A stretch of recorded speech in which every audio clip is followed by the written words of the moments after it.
चलिए बच्चों, आज की क्लास में बात करेंगे क्लास 10th में एनसीईआरटी में प्रश्नावली 6.3। आपको बता दें कि इसके पहले हम लोगों ने 6.1, 6.2 कवर कर रखा है। और जो भी बच्चे इस वीडियो को पहली बार देख रहे हैं, चैनल पर नए हैं, तो वे सबसे पहले चैनल से जुड़ जाएं और वीडियो के डिस्क्रिप्शन में लिंक दिया गया है जहाँ से वो प्रश्नावली 6.1, 6.2 कवर कर सकते हैं। तो चलिए आज हम क्लास में बात करेंगे टोटल कि 6.3 में क्वेश्चन को सॉल्व कैसे करेंगे। और यहाँ पे जो क्वेश्चन नंबर फर्स्ट दिया हुआ है, क्वेश्चन नंबर फर्स्ट आपको बता दें ये चित्र वाला क्वेश्चन है, फिगर वाला क्वेश्चन है, तो जिसे आप बीपीटी या बीपीटी की इनवर्स जो थ्योरम बताया गया है उसके आधार पर आप कर सकते हो।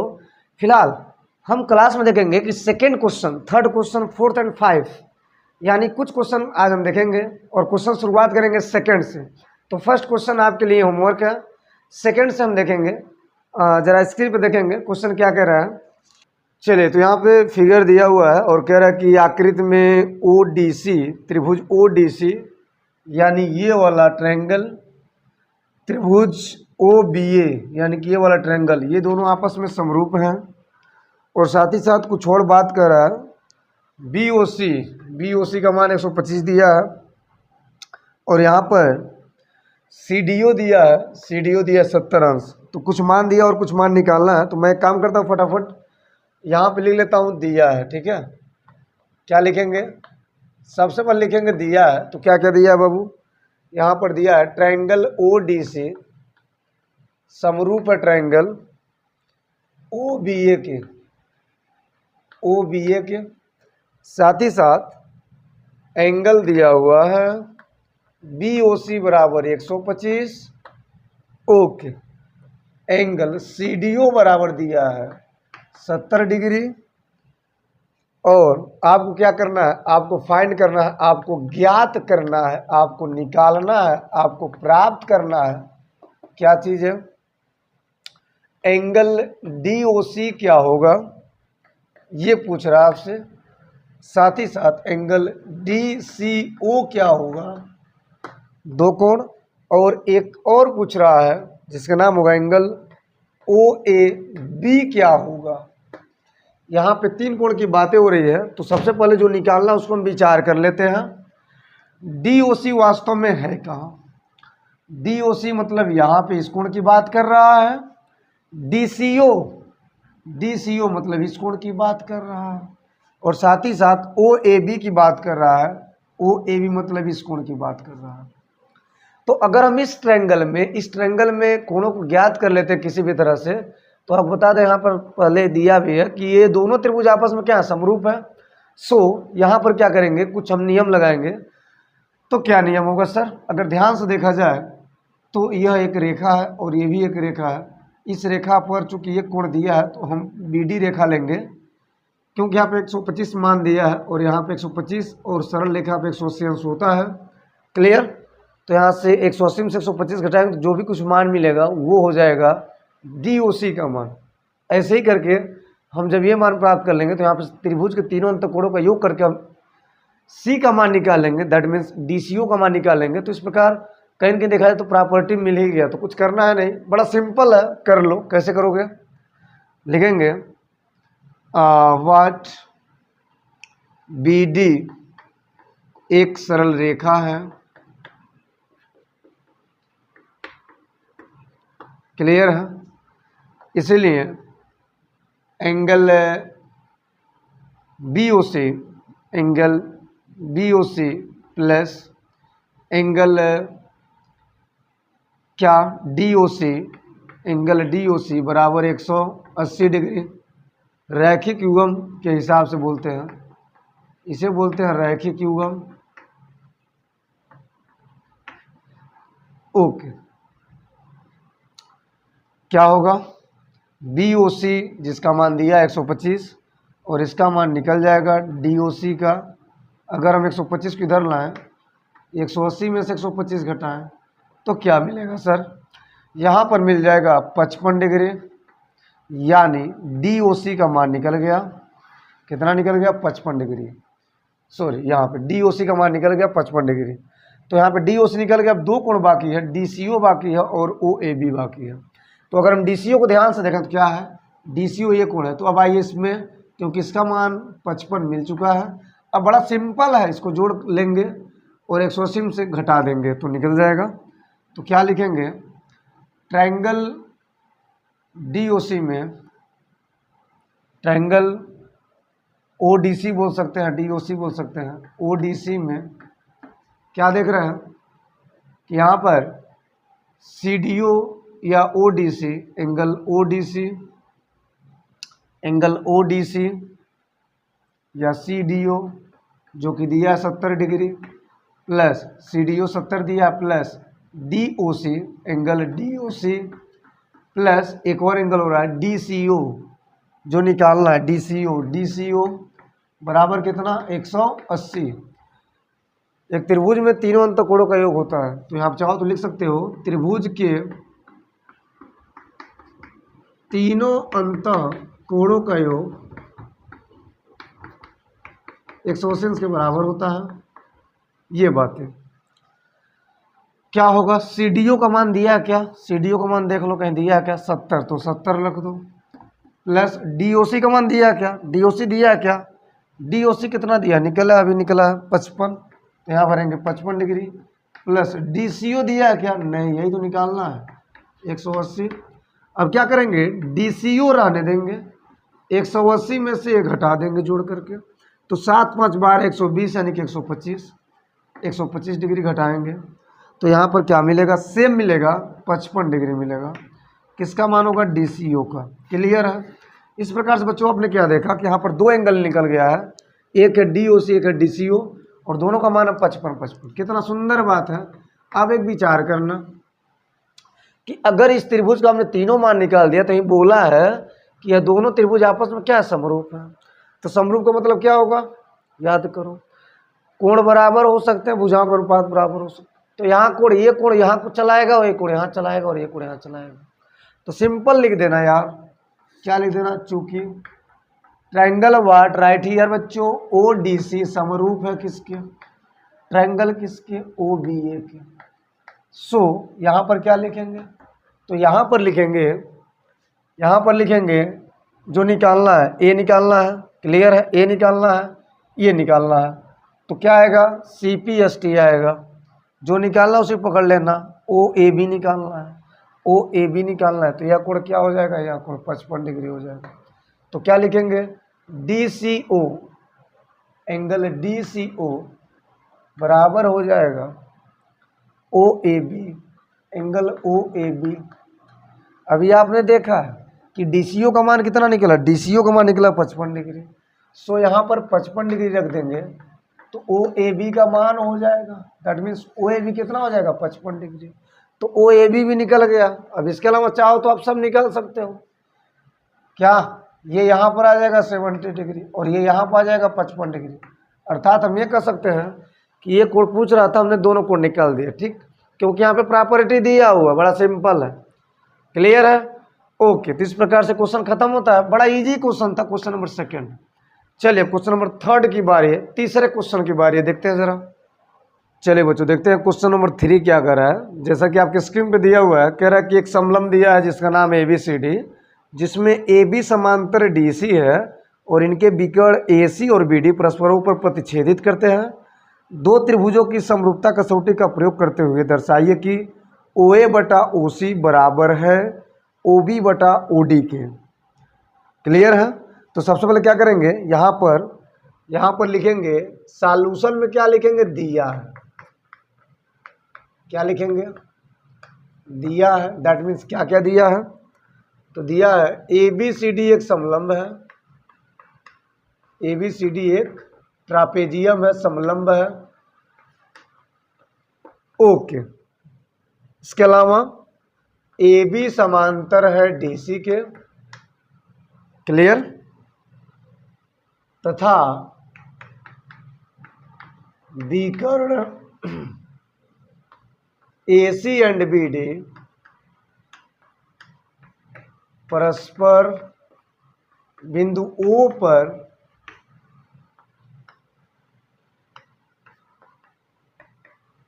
बिंदुओं पर प्रतिच्छेद करते हैं ओके, तो क्या सिद्ध करना है? सिद्ध करना है ओ ए बटा ओ सी बराबर ओ बी बटा ओ डी। क्लियर? ओके, तो चलिए विचार करते हैं। तो फिगर तो आपने क्लियर कर रखा है कि ट्रापेजियम में समभुजाएं समांतर होती, केवल एक जोड़ी भुजा समांतर होती है, केवल एक जोड़ी भुजा। तो यहाँ ए भी समांतर डीसी दिया है और बीकड़ एक दूसरे को पे टच कर रहे हैं, बड़ी सुंदर बात है। कुछ प्रॉपर्टी देख लेना, लाइन्स एंड एंगल तो याद होगा, लाइन्स एंड एंगल। कक्षा 9 में रेखाएं और कोण आप पढ़ चुके हो कि दो रेखाएं समांतर होती है और तिरछी रेखा कोई काटता है, तो यहाँ पर एकांतर अंतःकोण बराबर होते हैं। ऐसा आपने कक्षा 9 में ही पढ़ रखा है, छोटी छोटी बातें लाइन्स एंड एंगल के अंतर्गत पढ़ रखा है। क्लियर? तो यहाँ पर वही प्रोसेस लगाएंगे, वही विधि लगाएंगे, वही मेथड लगाएंगे कि अगर ए बी समांतर डी सी है तो यहाँ पर यह कोण बन रहा है, फिर यहाँ पर कोण बन रहा है, फिर यहाँ पर कोण बन रहा है। क्लियर है? और साथ ही साथ यहाँ पर शीर्षाभिमुख कोण भी बन रहा है। तो प्यारे बच्चों यहाँ पे क्या लिखेंगे? उपपत्ति में एक कदम पहले कर लेना, संगत भुजाओं का अनुपात बराबर लाना है। ओ ए कहाँ है? यहाँ पर है। ओ सी कहाँ है? तो यहाँ पर है। ओ बी कहाँ है? तो यहाँ पर है। ओ डी कहाँ है? तो यहाँ पर है। मतलब इस त्रिभुज को और इस त्रिभुज को अगर हम क्या कर लें, सिंपल क्या कर लें, समरूप कर लें, तो सारी प्रॉपर्टी मिल जाएंगी। एंगल एंगल से क्या हो जाएगा? ये समरूप हो जाएगा। और जब समरूप होता है तो संगत भुजाओं का अनुपात क्या होता है? बराबर होता है। काम खत्म हुआ एकदम। कर लो, क्या लिखेंगे? Triangle A O B and triangle D O C में क्या मैंने बोला? 1 2 3 4। क्लियर हो गया? देख लो करके विचार, 1 2 3 4। तो क्या लिखेंगे सर? यहाँ पर ए बी समांतर डी सी है, तो एंगल 1 बराबर क्या हो जाएगा? एंगल 2। एंगल 3 बराबर क्या हो जाएगा? एंगल 4। कहाँ से सर? एकांतर कोण। कहाँ से सर? एकांतर कोण। क्लियर है? ओके, ए ओ बी बराबर है डी ओ सी के। कहाँ से सर? शीर्षाभिमुख। एंगल ए ओ बी बराबर एंगल डी ओ सी। कहाँ से? शीर्षाभिमुख कोण से। शीर्षाभिमुख कोण से। क्लियर है? तो यहाँ पर एंगल एंगल एंगल, तो क्या लिखेंगे? इसीलिए ट्रायंगल वाट जो लिए थे ए ओ बी समरूप है, छोटा वाला बड़ा वाला, डी ओ सी ये दोनों समरूप हो गया bye angle angle angle rules या समरूपता कसौटी से। अगर ये दोनों हो गए समरूप तो आपका मिल जाएगा प्रॉपर्टी या फाइनल मुकाबला आप जीत लेंगे। यानी क्या हो जाएगा? ओ ए बटा ओ सी, ओ ए बटा ओ सी। याद करो, जैसे 9 में क्या पढ़े थे? त्रिभुज में सी पी सी टी। 10 में क्या पढ़ना है? सी पी एस टी समरूपता वाला। ओ ए बटा ओ सी, ओ बी बटा ओ डी, ओ बी बटा ओ डी। तो एंगल एंगल से अगर दोनों त्रिभुज समरूप होगा तो संगत भुजों का अनुपात बराबर होगा। ये तो विधि का विधान है, लिख लो। तो क्या लिखोगे? C P S T corresponding parts of similar triangle. ये कह रहा है कि समरूप त्रिभुजों के संगत भुजाएं आपस में क्या होते हैं? संगत भुजाओं का अनुपात क्या होता है? बराबर होता है या कोण बराबर होता है। Corresponding parts of similar triangle. सो यहाँ पर प्रूफ होता है। यस, हो गया, खत्म हो गया। Question number 4 no question number 3 खत्म। क्वेश्चन नंबर 4 की बारी है। यस, इसमें कह रहा है कि कुछ मान दिया हुआ है, तो मैं लिख देता हूं। सबसे पहले मान दिया है, क्या क्या दिया है? क्यू आर बटा क्यू एस बराबर क्यू टी बटा पी आर, और साथ ही साथ दिया एंगल 1 बराबर एंगल 2 के। कह रहा है कि आपको दर्शाना है या सिद्ध करना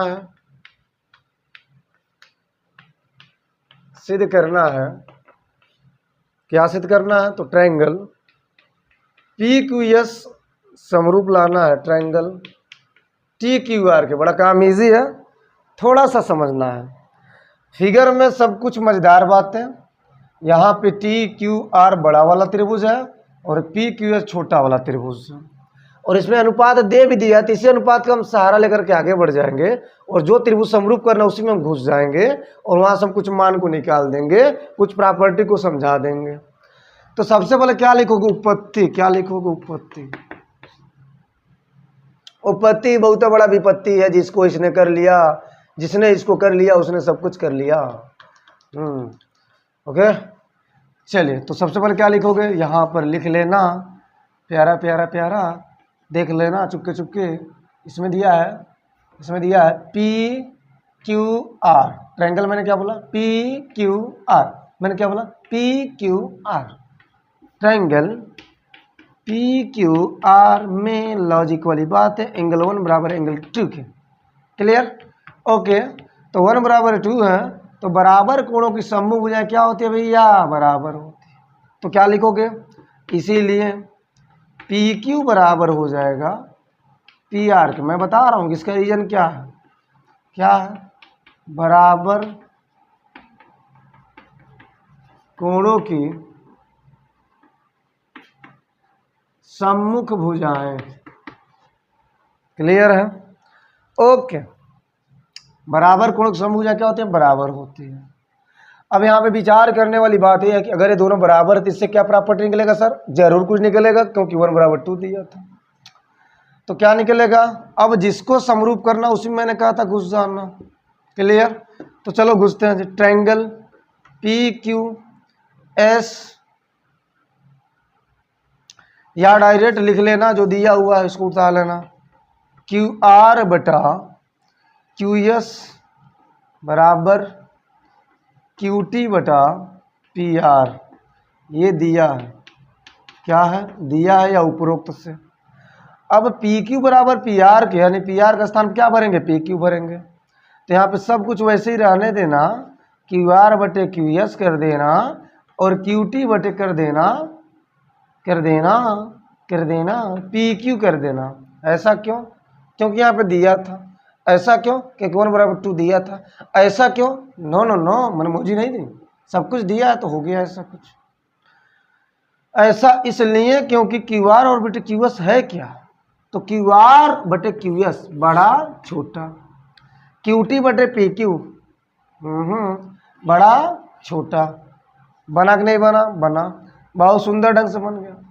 अब यहाँ देख लो जरा तो कि इस छोटे में यानी कि पी क्यू एस में छोटे में और टी क्यू आर इन दोनों में, यह कोणवा दोनों में आ रहा है, यानी P Q S T Q S ये दोनों बराबर है। एंगल पी क्यू एस बराबर एंगल टी क्यू एस। सो बोलेंगे क्या? भुजाओं का अनुपात, तो साइड वाला, तो साइड एंगल साइड या साइड एंगल साइड, तो क्या बोलेंगे? सो इसलिए यहाँ पे क्या लिखेंगे बच्चों? यहाँ पर लिखेंगे ट्रायंगल, जो करना था पी क्यू एस समरूप होगा ट्रायंगल टी क्यू आर के। तो रूल्स क्या होगा? By side angle side rules. Clear है? तो बड़ा इजी है, कठिन बनाने की आवश्यकता है नहीं। ओके, नोट कर लें, आगे बढ़ते हैं। चलिए बच्चों, क्वेश्चन नंबर 5 की बारी है, सॉल्यूशन करने जा रहे हैं। और क्वेश्चन क्या है जरा देख लें, स्क्रीन पे तो आ ही गया होगा। अच्छा, तो क्वेश्चन क्या है? कुछ ऐसा फिगर दिया हुआ है, बहुत पुराना मटेरियल है, कोई खास नहीं। ऐसे करके कोण दिया है टी नाम है इसका, एस आर पी यहाँ पे क्यू। कुछ बातें कर जरा ध्यान देंगे। कह रहा कि दिया है, क्या दिया है? ट्रायंगल पी क्यू आर में पी आर और क्यू आर पर एस और टी इस प्रकार है। पी आर और क्यू आर पर एस एंड टी इस प्रकार है कि एंगल P बराबर है एंगल RTS के, तो आपको सिद्ध क्या करना है बाबू, इतनी बातें तो बुक में दिया रहेगा, क्वेश्चन में दिया रहेगा, सिद्ध करना। क्या सिद्ध करना, ट्रायंगल RPQ समरूप लाना है ट्रायंगल RTS के। क्लियर है। जब फिगर दे दिया तो कम वो समझो आसान हो गया, तो हम तुरंत धड़ाधड़ कर लेंगे, उत्पत्ति लिख लेंगे, आगे बढ़ जाए। जिसको करना उसी में घुस जाना। ट्रायंगल RPQ एंड ट्रायंगल किसमें, RTS में प्रवेश करो, देखो तो जरा। तो RPQ कहाँ पर है, RPQ बड़ा वाला, RTS का RTS छोटा वाला, और कुछ कंडीशन तो दिया ही है। तो RPQ RTS ये वाला कोण कॉमन है, तो एंगल R बराबर एंगल R के, जो कि क्या है कॉमन, जिसे हम उभयनिष्ठ कहते हैं। क्या कहते हैं, उभयनिष्ठ कहते हैं। और T बराबर किसके दिया हुआ, RTS किसके दिया, RTS बराबर किसके दिया, P के, यानी इसके बराबर दिया ये वाला कोण। तो क्या लिखेंगे, एंगल P बराबर एंगल RTS के। सो यहाँ पर दो कोण आपस में बराबर हो रहा है, तो तीसरा कोण अपने आप हो जाएगा। तो आप यहाँ पे ऐसे लिखोगे, ट्रायंगल RPQ समरूप होगा ट्रायंगल RTS के बाय कौन सा, एंगल समरूपता कसौटिया से। हो गया, यस। तो आज की क्लास में इतना ही। अगले लेक्चर में बात करेंगे क्वेश्चन नंबर 6 से क्वेश्चन नंबर 5 तक अभ्यास करें, लिखे, पढ़ें, नोट करें। यस।